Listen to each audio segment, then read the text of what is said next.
Hello and thanks for joining the first edition of Journalist Hangout this week. I am Veronica Danik-Boy. It's exactly 4 months or 123 days to the conduct of the 2019 general election in Nigeria. And as we move closer to the all-important polls, we will always be here to give you in-depth analysis of events. Today on the program, PDP, Falana reject travel ban as presidency insists it is not political weapon against the opposition. Respite for Saraki as senators put impeachment plot aside. And later on the show, Governor Tambuwal gets a rousing reception in Sokoto after losing presidential primary election in Port Harcourt. I will be hanging out with Babajide Kolade, Otitoju, Charles Idaho, and Mayor Akinpelu. Gentlemen, thanks for coming on the program. Yeah, thank you. Journalist Hangout starts now.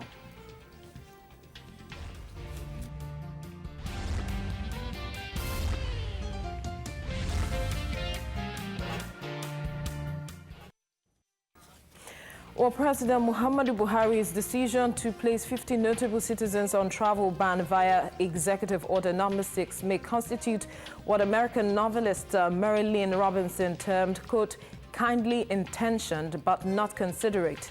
While eminent jurists and some opposition parties have condemned the move, the presidency insists it is with good intention.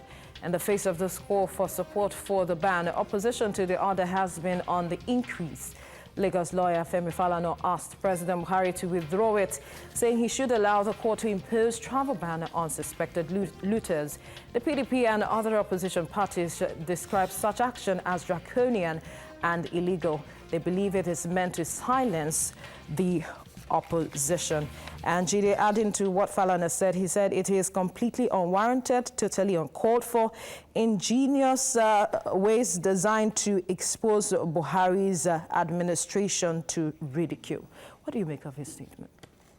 Well, I don't know about how he can expose the government to ridicule, but I can see clearly the point that Falana is trying to make is that it is the courts and the anti-graft agencies that can actually impose travel restriction on any individual. And as you know, the politically exposed person standing trial in our courts, the first thing that is done is that they relieve them of their passports. So once they are relieved of their passports, they cannot travel. They cannot travel, and they will now need the court to give an order for the release of their passport before they can travel, usually for medical checkup and all that. Because, as you know, they usually look for an excuse to travel, citing the need for medical checkup and all that. So if you have that in place, then why is this necessary? I think that is the point that Falana is making, because at the end of the day, it's still those guys standing trial that their names have surfaced amongst the people who have a travel ban imposed on them. So he's saying, look, it's the courts that should impose a travel ban, that the courts have not directed the executive to impose a travel ban on anyone. So that is what he's saying. As long as the courts, as long as people will have their passports seized once they are facing trial, so that they can be available to face justice, as long as it's the courts who will release the passports, who will make another mandating release of those passports so that they can go for medical checkup when they need it, then there's really no need for us to have this kind of order. Executive order. But then, Mayor, a federal high court upheld the constitutionality of the order allowing for the interim seizure, like you know, and the government has also asked for that the Attorney General of the Federation and Minister of Justice to implement the order in full force. What is the difference between what Falana is saying and the implementation of this in full force?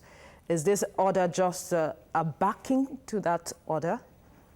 Yes, I think it's legal backing, but I don't think it's constitutional. Why I don't think it's constitutional is because the Constitution of Nigeria gives freedom to every individual.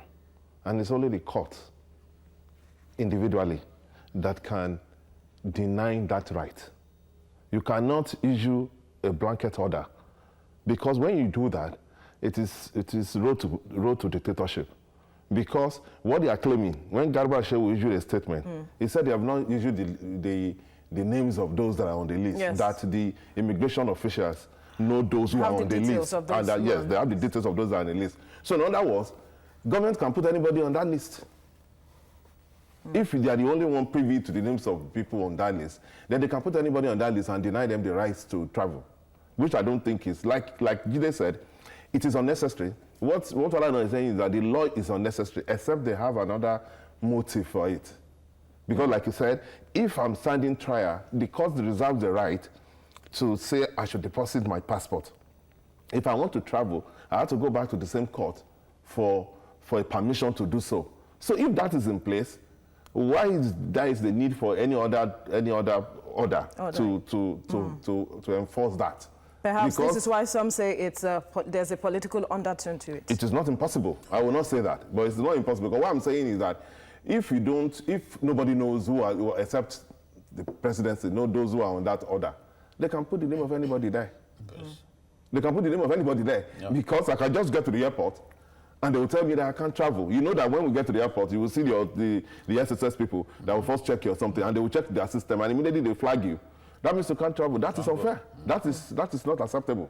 The president is not, you see, because we have to accept whether we want to practice democracy or not. You know, there was a time we discussed it one time. Because the basis of democracy is the rule of law. So if you don't accept the rule of law, then we're not practicing democracy. Then what is the essence of a federal high court upholding the constitutionality of this order? Yes, a court can issue, a court can back an order. That does not make it right, because you can go to a higher court and the higher court will say that the court erred in law. Yeah. We've seen that several times. And some of our, with all respect, some of our judges sometimes like to tender to certain decisions that the government wants.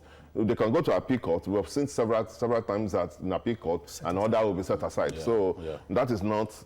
So Charles, should we be expecting some challenges to all of this, seeing the reactions that have come out of this order? Anybody who feels aggrieved should go to court. That's what it means, because we are still operating in Nigeria, a country that believes in the rule of law. But let me just say that the issue of executive order is not new to us. Even this issue of challenging of court upholding it. Also, if you remember 1980, during the Shagari government, there was a time Shagari government issued an executive order to modify the Public Orders Act.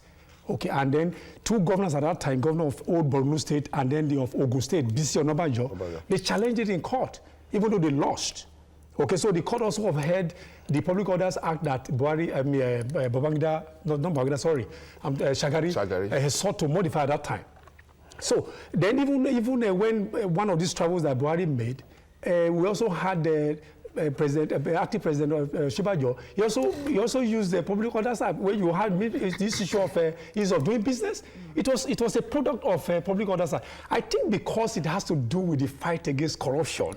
And then, so corruption is fighting back. Yeah, then we also have this issue of closer to election year, that you are having all this furore, be generated in the system. Okay, as Jide said, I think the government, if you want to use public orders, are to expedite action on certain things. We should be careful the way you use it, because there are extant laws that have already given power for people's passport to be seized. Even if you look at the 60 persons that is on that list, even though government says they didn't author it. But you look at it, most of them have their passport already seized. Yes. So only the court can say. So what you need to do is that if you have any cause, for instance, in terms of you want to go for treatment abroad, all you need to do is to apply to the courts for them to give you the passport. And if you look at the case and look at the merit, if you merit it, they give you. So I don't think we need an executive order for you to now start treating a case that's already, there are already existing extant laws that are already handling the matter. Well, that is what is bringing all this confusion. So I think, as Falano has said, maybe the federal government now has to go back again and revisit it to see how they can clean all the system, so that we'll be able to move from this point A to the next point, and then devoid of this needless confusion that we're having in our body politic.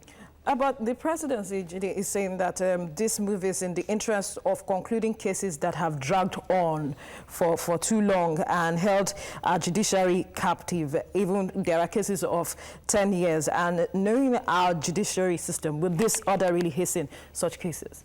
No, I disagree totally.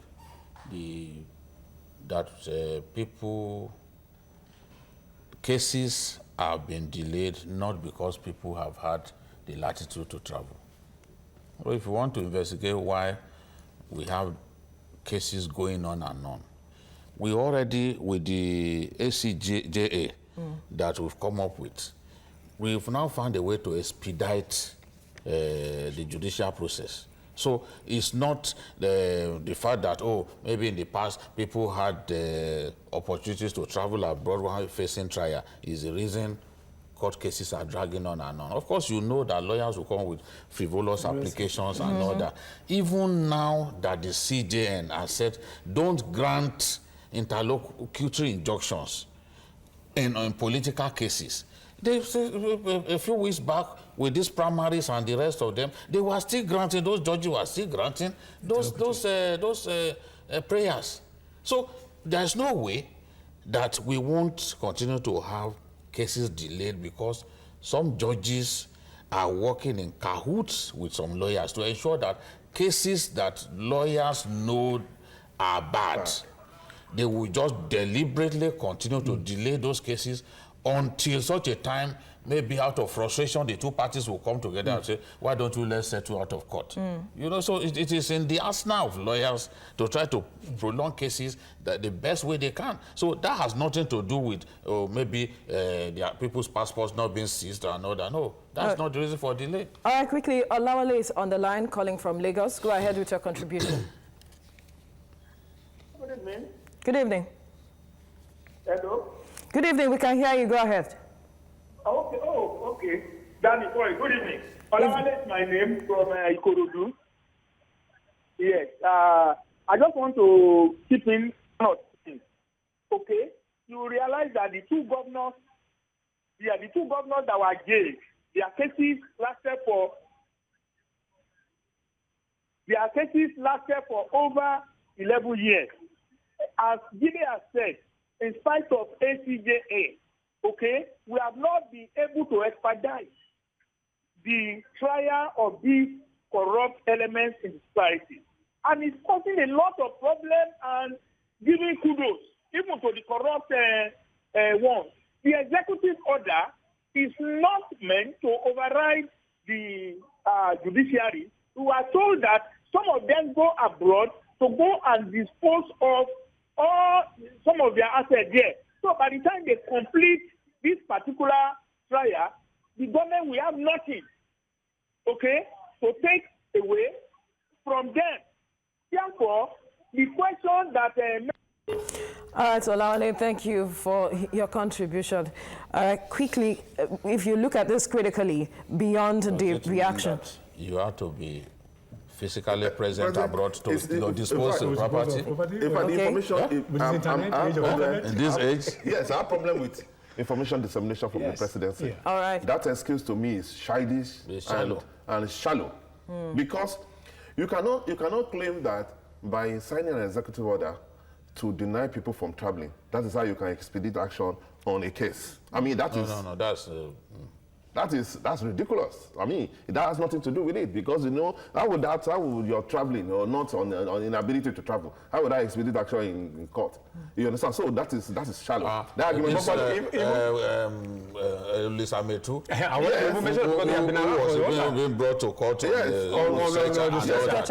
The date is expedite his trial. And he has been demobilized, so to speak. He was thinking for a long time. This has been on since 2015. And most of them, you want to dispose things because look, when you take people to court, that are already, for you to try somebody, there are properties and things that you have already identified as posts of corruption. And there's no way that person, before the case is ongoing, there's no way you can dispose of such things because already it has been flagged. And the exhibits now. Yeah. You go to Asokoro, you see. You see, they are there. Even the FCC will put a notice. Yes. So FCC will put notice there. Invariably cannot fight corruption. No, it can't fight, but it can't expedite action. Yeah, we must argue it. Yeah, we must underline that. Yes.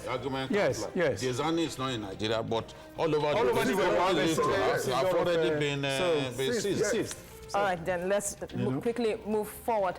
One of the most potent tools for scoring political goals is consensus, and this appears to be a power Nigeria Senate President Bukola Saraki knows how to wield.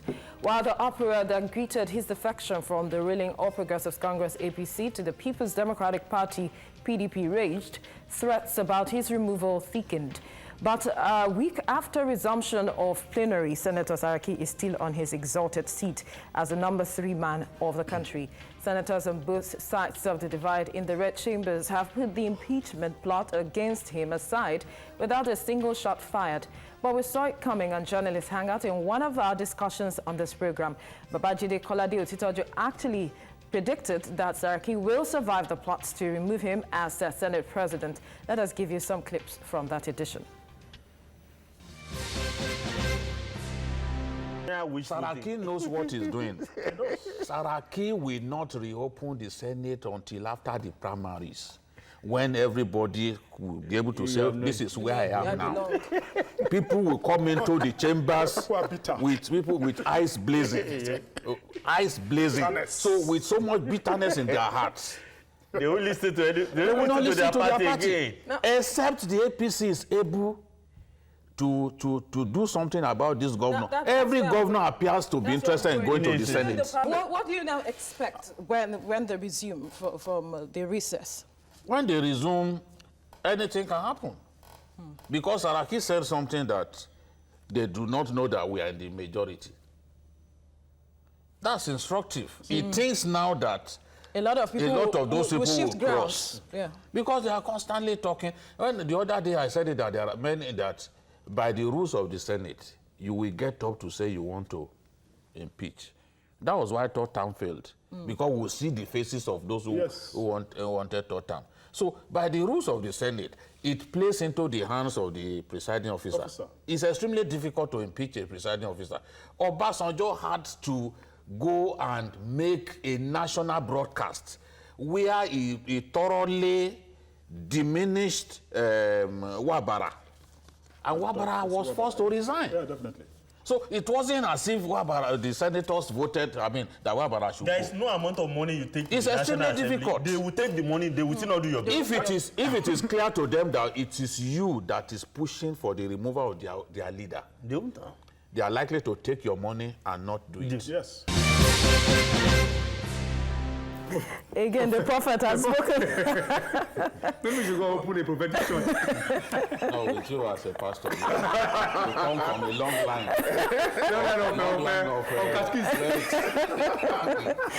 All right, so should we really call this a respite for Saraki, knowing that an attempt for impeachment couldn't really happen or couldn't have been pulled off? See, respite is a temporary it's something temporary, a temporary reprieve. That's what you call it, a respite. Saraki can be removed at this time. You see, when I was backing Oshomole over his determination to give some senators automatic tickets, some people misunderstood me. They said I was supporting Oshomole blindly. And you know the way Nigerians just respond to issues with emotions. But Oshomole was doing that to be able to keep his base and ensure that he will be able to use those people to remove Saraki. But as I said, that Saraki will not reopen the Senate until after the primaries. Yes. I knew he would do that because, you see, Saraki, you can call him all kinds of names, but he understands the game. That's it. He was born into it. Absolutely. Let's tell ourselves the truth. He was born into it. He knows that that's the game. As the Yorubas will say. So I knew that he would not open that National Assembly. And that's what happened, because he wanted to be able to harvest the anger of the APC senators who had their tickets taken away. We have lost some brilliant senators to the greed of governors. Look at Akombi from Oyo State, who was the one who exposed Saraki the other day, having added his name to the list when he remains loyal to his party. That's right. And he came out. Oshiomhole took all these people to the president. The president shook their hands. He was happy with them. They stood by the party when the party needed them the most. But the primaries came. Oshiomhole was doing his best to keep these people. But as he was doing his best to keep these people, you have governors interested in their tickets. At the last counts, governors are taken. The governor of Yobe took Buka Abba Ibrahim's ticket. The governor of Zamfara took the ticket of his political godfather. That is Yerima Bakura, Sane Yerima. He took his ticket. The governor of Oyo State took Akombi's ticket. After all that wahala, and the ones that the governor is not even interested in his ticket, at least the governor of Kaduna cannot add Shehu Sane's ticket to his governorship. But he's insisting that Shehu Sane must not go. And this is someone who decided, as close as he is to Saraki, who decided to go with his party. So when you have a situation, people like Omawurare now in Osun is gone. Now, you go into the Senate opens. The people that you have already, you've brought tears down their cheeks. You've taken their tickets. Are they the people who will go and fight for you to remove Saraki? That was why Saraki was boasting that 1 million Oshiomhole cannot remove him. That was why Saraki, I think on August 17 or so, or September 17, said, we are actually the ones in the majority. Because if they do a head count today, all those people are angry with their party. In any case, some of them have even joined other parties. People like Akombi have joined, I think, ADC. Some of those people angry with their party will go and queue up behind Bukola Saraki.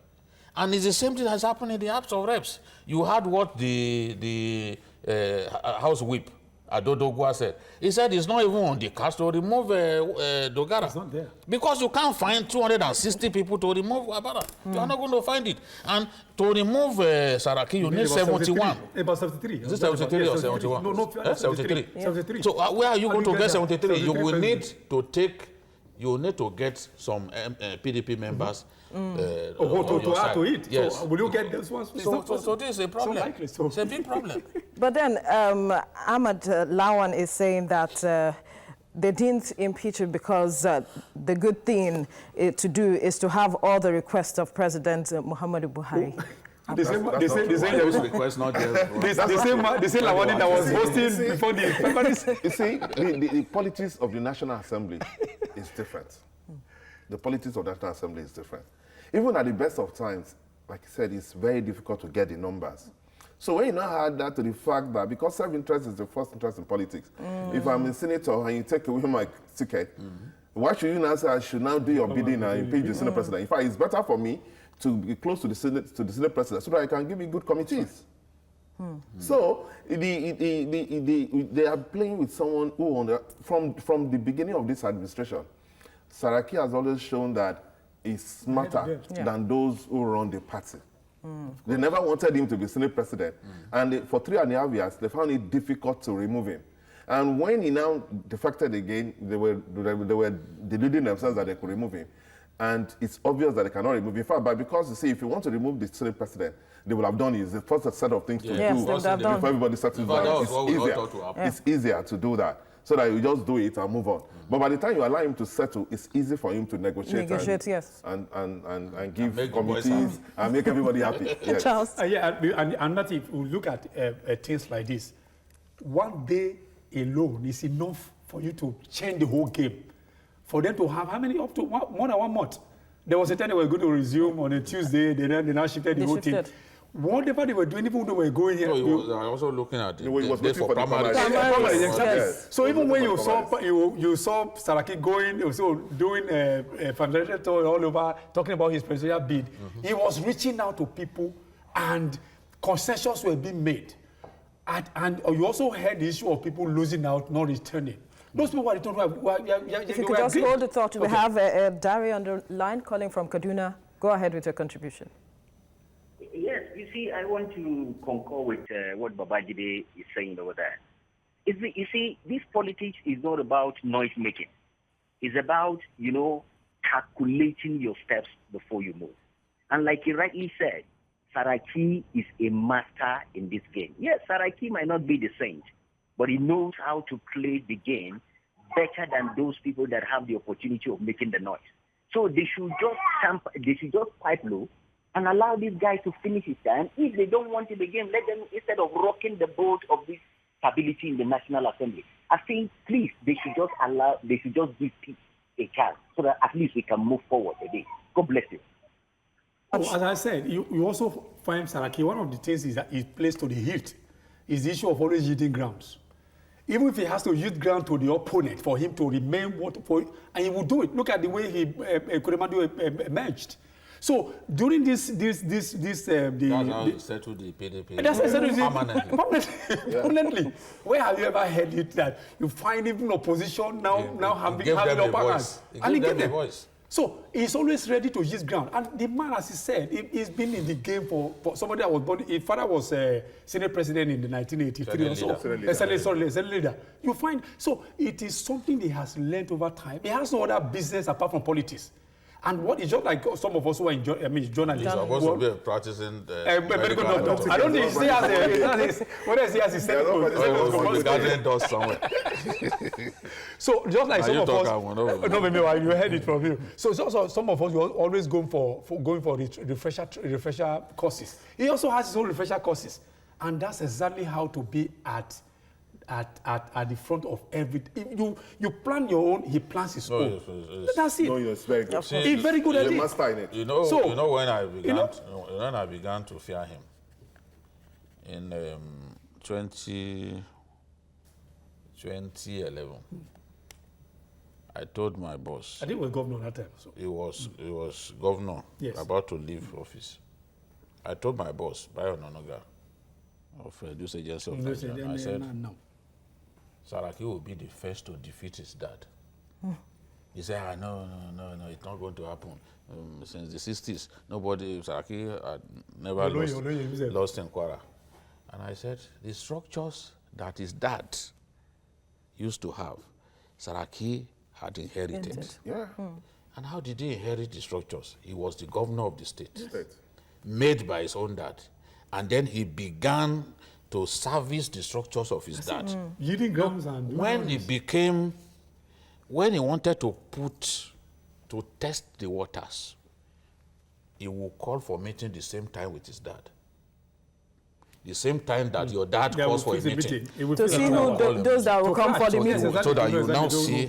So now when his father's long-term loyalists began to attend this whole meeting. Of course, you know that as the governor, he was the benefactor with deep pockets. So at that point, the message dawned on the dad. So by the time the dad tried to bring a different person as governorship candidate of the party, what did Saraki do? Saraki said, okay, I will not support this person. Saraki now opted for, that's Bukola Saraki now opted for power shift to Kwara South. And you know that Kwara Central had dominated for a long time. So the idea of shift to Kwara South resonated with a lot of people. And then of course, his own dad was not going to let that happen. So the moment he came up with the idea of Kwara, giving it to Kwara South, his friend and former commissioner, Megida, what's his name again? Abdul Fattah.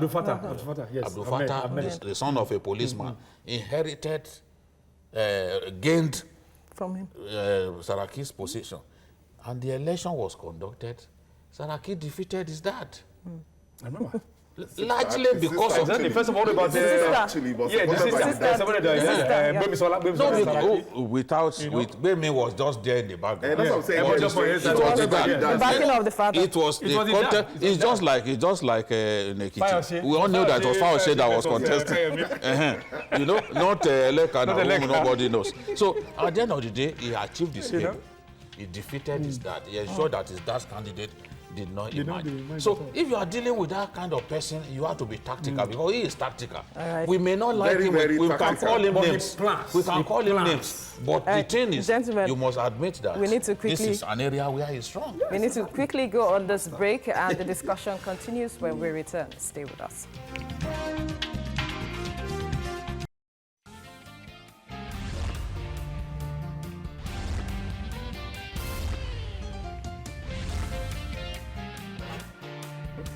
All right, you're still watching the Monday edition of Journalist Hangout, and we're still looking at respite for Saraki as senators put impeachment plot aside. And so I come to you now, Mayor. So Adams Oshiomhole is saying that he was, they were going to impeach Saraki legally.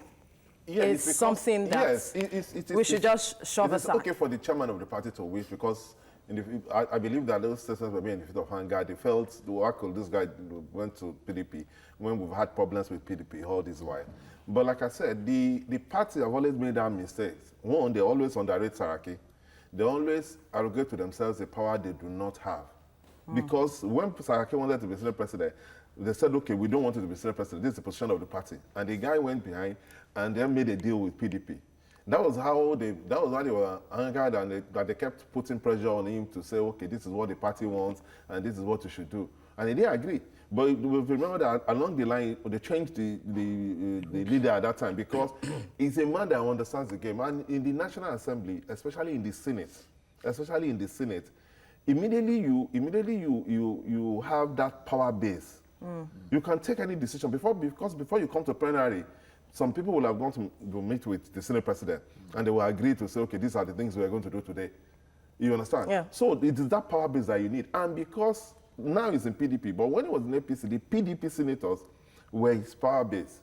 For you to do anything to him, you have to be able to penetrate that base. And it's not in the interest of those ones to support you because already they are opposition party and they have this deputy Senate President. And you want them to give it up because that's what you are doing. Yes, the party wanted them to give it up. So there's no way they will do that because it's not in their interest to do so. So Saraki is just Saraki. It takes more than wishing to remove him. Tactics. For me, what I would say, I see Saraki as we have. Saraki is like a bull in a China shop. If you're not careful, you lose the bull, you lose the China. So what you need to do is that you need to have a way to be able to ease the bull out of China. But again, how many? I mean, between now and 2019, how do we use it? No. So what we need to do, what to show this bull is not an easy bull. It's not an easy bull. So what the party should be doing is that the game, APC already lost the game long time ago. Yes. Or what the APC needs to do is to wait. It's not to 6 months. So that let them just let them eat the humble pie. Let them eat the humble pie and tolerate the system. Then try to change in the next dispensation. Quickly, we have Pius on the line calling from Kaduna. Go ahead. Hello. Pius. Go ahead with your contribution. Good evening. Yeah, okay. Last year, your program in Babajide. So, Gabuna. Oh, that is good. Is that French? I appreciate Babajide. You are trying. Thank you. Thank you. You have predicted the right thing, and it happened. Thank you. And my own suggestion this evening to the Senate is that, please, what they have already taken so far, they should just continue with it because I know that Saraki, by his grace, is going to finish everything. And I know there is not any bill that will come that Saraki is going to thwart it. And because of that, they should just keep their own differences and continue to work for the interest of this nation, as they have already said by Ahmad Lawal. And that's the only thing. But Saraki, I know he is working ahead of the future. And in the future, you will see Saraki becoming something in this nation. This is my little submission. All right, thank you, Pius. Thank you. Thank you. Thank you for your contribution.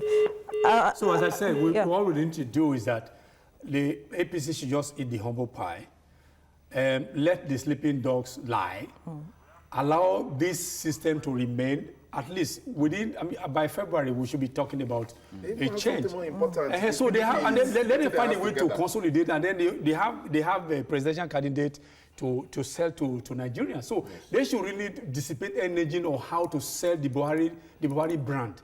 That's what I think. To solve the problems of the fallout of their primary. So that they won't have people this issue of Zamfara too. So the senators have agreed to focus more on national interest over any other consideration in the activities of the Senate. So from now on, what do you expect to see? Well, I hope that they will live up to their promise, because these senators have not really shown that they love the national interest that much. If they love national interest that much, if they care so much about even the financial health of Nigeria, they should start by slashing their obscene allowances, because it makes no sense to earn that kind of money in a depressing economy such as where people are suffering. Anger stalks our land, but these senators continue to feed fat on our commonwealth. So if they really love the nation, then let them show that they are true patriots.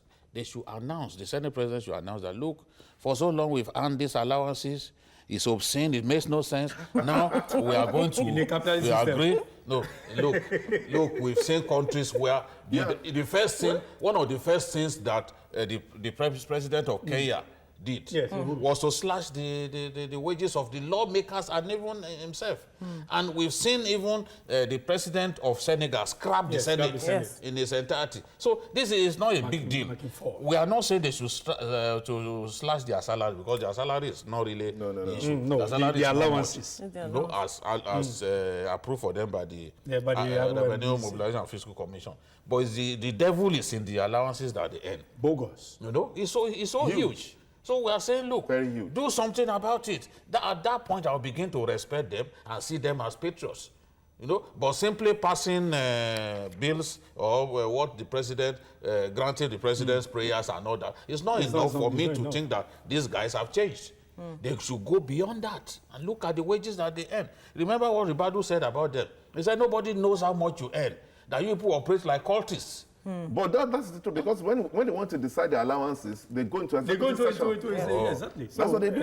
And then you can and the bulk of the money, even when we're even complaining about what senators earn as allowances, if you know what principal officers earn, it's unbelievable. Yes, and even the after money that, allocated to principal officers, they will still be inserting money into the budget. It will certain projects that they have no plan to execute into the. So quickly, what do you expect from now on, since they want to focus on national interest? Before we go, remember that when the president said that he was not going to release the money for projects, the constituency allowances, they should use that money, the same money that they had taken, that they had added. Exactly.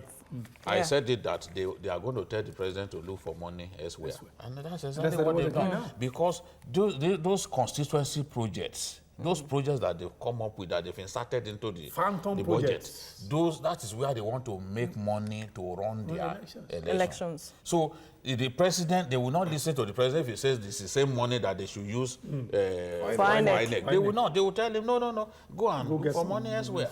That's the way they are. So, I don't see them as patriots at all. I want to align with that. I think, though it's almost impossible now, because senators will not willingly give away their allowances. And the Senate president cannot do that, because if he took that allowance, they will impeach him the following day. That is the truth. So it's in his interest for him to allow them to continue to gain what they own, because I don't see what they do. Yes, the National Assembly is very important, I consider that, but we have to do something about the allowances. Charles? Mail is, will it change? The answer is no. Why won't it change? For instance, we're all here talking now, and then we know how much these people earn. The question is that if Major gets there tomorrow, will he begin to raise his hand and he should change all these things? Major wants to also make money. No, Shehu Sani said that. But Shehu Sani complained about it. That's it. So it will be difficult to change. Because once you are there, you want to earn. Yeah, exactly. He has a point, really, because some of the people, I I know a particular bearded senator who granted an interview where he was abusing senators that they were earning so much. He ended up why are you like this? Why are you like this? I said a bearded somebody in the Senate. And then when he got there, he took control to the music changed. So I was telling someone, if there was supposed to be complaint and then a kind of riot over the wages, it should start from the APC caucus in the Senate. But everybody bought in on we have no choice, gentlemen. Well, one of the attributes of great sportsmanship is accepting defeat with equanimity.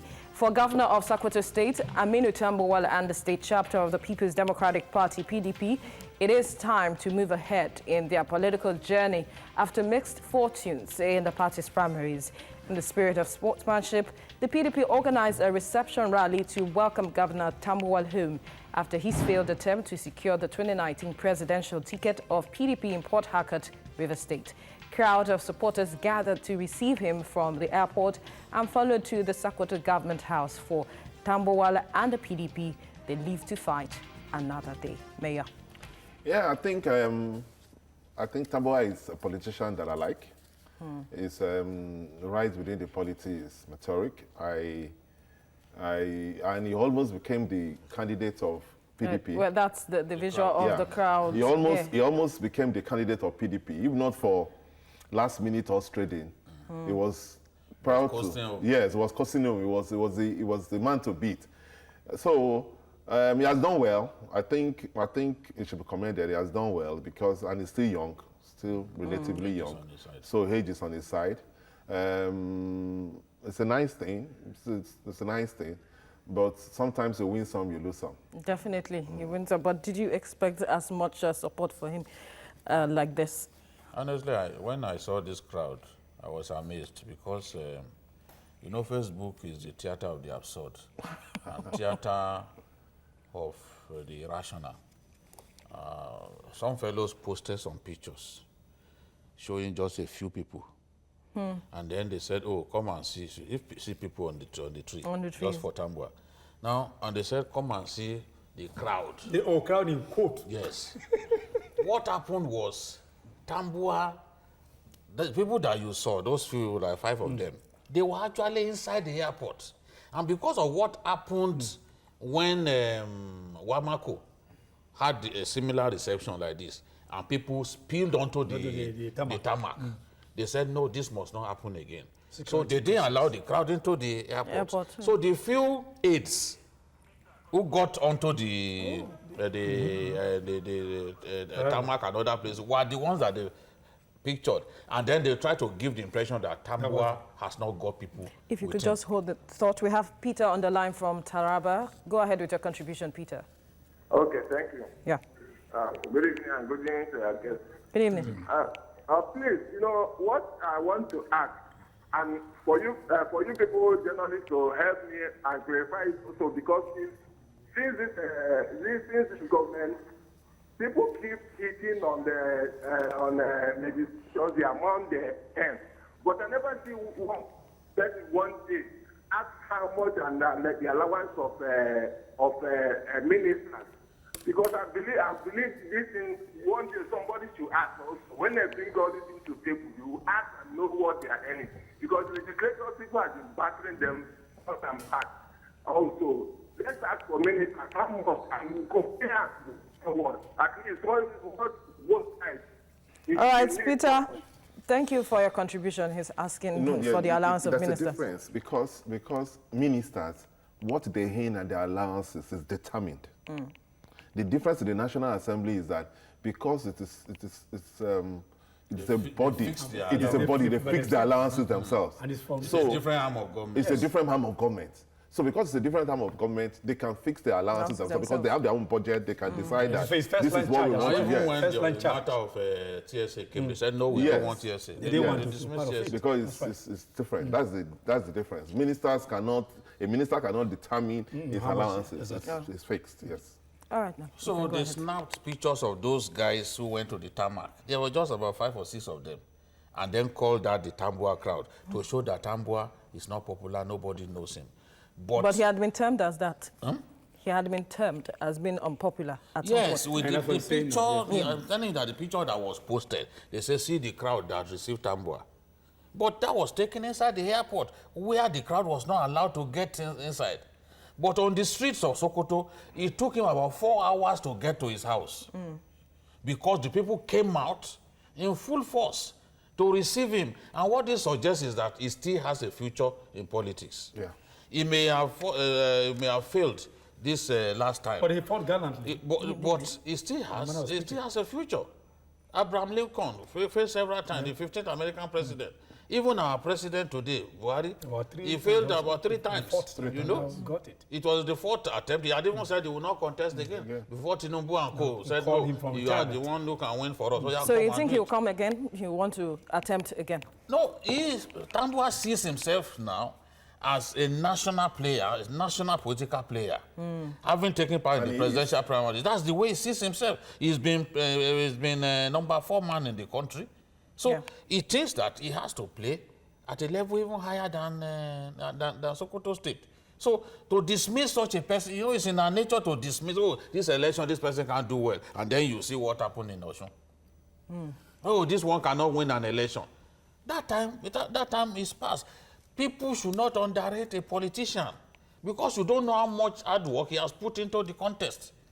So this is not Tambuwal has not fallen by the wayside. He still has a future, and the future appears bright, given the way his people came out to receive him. Because people will say, oh, they buy crowd, this and that. Who is the politician that does not pay people? You have to mobilize but then, what do you think would have, made these supporters come out en masse to? Well, they love him. They love him. Because if you don't love any personality, there's no way you can go and then queue up in the sun for you to say you want to climb trees. I mean, that's also risky. But you see, why I'm even particularly surprised is that, you know, in the Nigerian type democracy or type of politics, once you leave the center, you're almost irrelevant. No, he left the center as number 4, and then he now went and in cocooned in Sokoto State, and it's not even one of the states that you can say where things are happening. But for him to come and then he fought gallantly and he became second in that primary, he showed something. Out of 12. He showed something. If you could just hold the thought, we have Ebuka on the line calling from Kaduna. Ebuka, go ahead. Yes, good evening. Good evening. Good evening, Uncle Bajide. Good evening. Yes, I have 2 issues to contribute. For one of the speakers there, he's saying that we have to find something to do to this issue of allowances of those National House Assembly. How do we start? If not, we have to find something. There are no suggestions. There are no suggestions from what angle how to go about tackling them. Yes, if president or the president of the House cannot do that, you will be impeached. The people in the House cannot stand against what has happened. 2, for Tambuwal is actually reception in ground.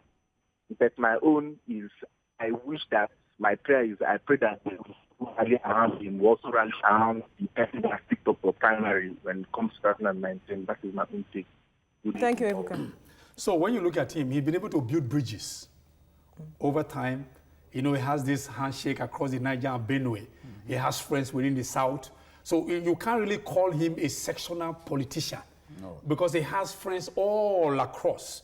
That played out at Port Harcourt. That played out at Port Harcourt. Even the House of Speakership. That's exactly how it happened. So we need people like that you can't really say, okay, because he's from the north, from the core north, then he wouldn't have any good showing down south. Even when people, I mean, most of the delegates who voted for him, most of them, I mean, all of them are not from the north. But you saw how people queued behind this man. He was almost taking the day, if not because of what, some of this, exactly. So we need him, as Jiri and my major has said, he still has age. And then you look at his intellect. He's somebody you can also rely on. He has a very good grasp of the economy. When the man, I mean, I watched a couple of interviews he's granted. You see that the way the man speaks, he speaks intellectually. So just like his elder brother, Abdullah. Yes. You know, it's deep. They are brilliant people. So when in the future, if for instance, if he tries it again, Waziri Abdullah. If he tries it again, and then, I mean, when he comes out again, this is your primaries, and he wins, personally, we have a good material, a future good material in him. I mean, that's where I see. But what you saw in Sokoto is the fact that the people love him, and then he's also loved across the Benue and the Niger. A future good material. We cannot change the fact that it's also the sitting governor, it's the governor in yes, that. Yes, so we have to put that in consideration. As governor, we should expect him to be able to have that kind of support within his domain. Yes. But it's just that as a player on the national stage, he's somebody that we have to watch out for because it's just like his case was, if you remember, his case was like that of Saraki. His party did not, he became a speaker without the support of his party. You know, he had to reach out to the opposition, and they tried to remove him, and he also survived it, just like this. Even when he decamped, there was talk just like the Saraki now that they were going to impeach him, and he survived it. But what I was impressed about him was that in a very complex party like PDP, he almost became the candidate. In fact, if not for some maneuverings that happened 48 hours to that thing by the military class. If not for the military class that took a decision that, it is Atiku that we are following. That is what took it from him. 1,000 votes went to it. Yes, that's what, because the military class decided that, it is Atiku that we're going to support. And that's what took it from him. If not, it was the man to beat him. And it was the same military class that reached out to Obasanjo. Yes, they were the one. Yes. I told someone, I said, they were the one that said, Obasanjo will eventually make peace with Atiku. He didn't believe me because they had sent someone to him to say, look, this is the person that we are backing. Yes, and the person they sent is the man, and the person they sent is the man that we can say no to. He has always been involved in power gaming. He hardly talks. But when he talks, everyone listens. When he shows up, he listens. The man went to him and he agreed. He agreed. So after that, you would know that it was well planned because Obasanjo was reading a prepared test. Yeah. Which means that he was aware that meeting would take place at least 24 hours to the meeting. So he had done, he had written down what he wanted to say. And so a future, we have, like he said, he has a future in politics. Yes. We should look out for him then. That's we should. Yeah, and I think I expect the election in Sokoto to be very tough, the governorship election. And many people have been saying, it is Wamako that controls the politics of... the Controversies of Kano. Yes. But you see, I've seen situations in which the godfather made you governor. You quarrel with the godfather, and the godfather, in the north, the godfather couldn't stop you from winning. Even in the east, it happened in Let's even limit it to the north. Okay. So that they don't say, that one is in the south. Okay. In Gombe, it was Danjuma Goje that put the current governor, Dankwambo. They quarreled.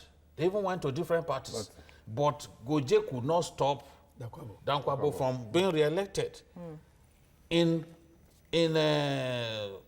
Jigawa State, Sule Lamido had made efforts to be governor. He had failed repeatedly.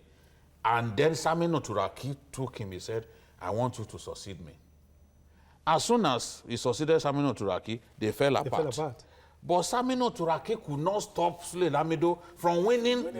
I remember interviewing Sule and he said, see, this seat that I'm sitting on is what made Saminu Turaki powerful. And people thought there's nobody like him. With me sitting on this seat, I will ensure that it doesn't come to the Senate. He will lose the senatorial election.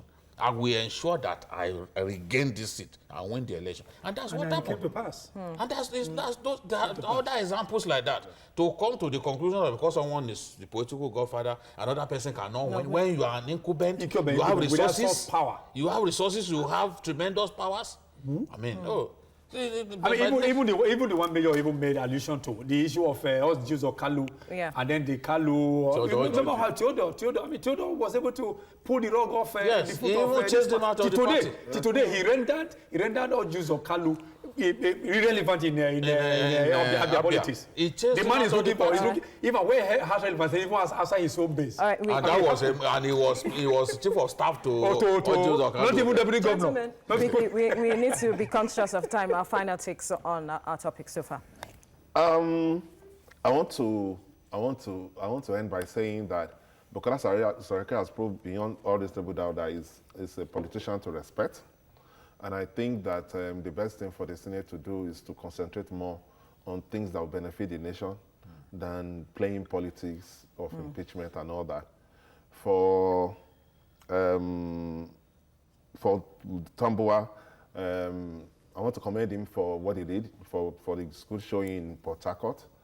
There will be time for him to run again. He should concentrate in giving dividends to the people of Sokoto, so that people can appreciate what he's doing. Quickly, Charles. For me, I want to reiterate what I said earlier, that APC should just forget about attempting to remove Saraki. Forget about Oshomode's grandstanding. It's not going to work anyhow. What they need to do now is that they have a product to market, and it is very important they market that product and make that product a very beautiful bride for people to think, so that the pendulum will swing their way. If they begin to look at the little energy they have, they've now started fighting a lost battle, it won't go well for them. I want them to just concentrate on how to market the product, the body product, and then let everybody see what they can do with that. All right, Chidi. I align totally with what Mayor said. I don't want to add anything to that. All right, thank you, gentlemen, for your contributions so far on the program. Well, that's all on Journalists Hangout. Don't forget to join us tomorrow for another episode of the program. You can also watch Journalists Hangout on other platforms showing on the screen and on YouTube at youtube.com/TVC News Nigeria. Our feedback channel is Journalists Hangout at tvcnews.tv. I'm Veronica Danik Boy. Bye for now. God bless night.